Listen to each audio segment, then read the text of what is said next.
Welcome to the banker lamp. Please enjoy the video. You start by powering everything off and removing the controller from any charger so contacts are safe.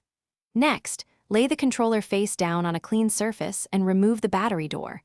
On most Series S controllers, the door pops off. Some aftermarket packs use a tiny screw, so use a Phillips driver if present.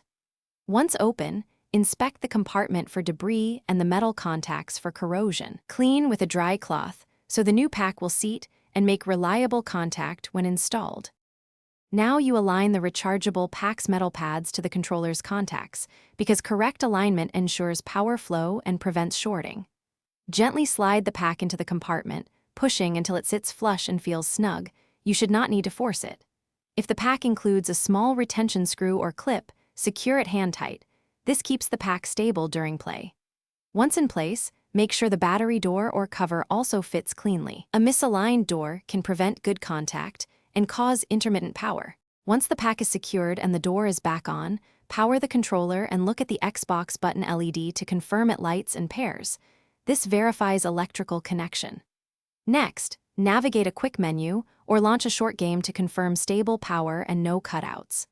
If the controller fails to power, make sure the pack is charged, remove and reseat it while checking for debris on contacts, and try again, if needed. Clean contacts gently or consult the pack manufacturer for warranty help. Thanks for watching. If this was helpful, leave a like and consider subscribing. See you next time.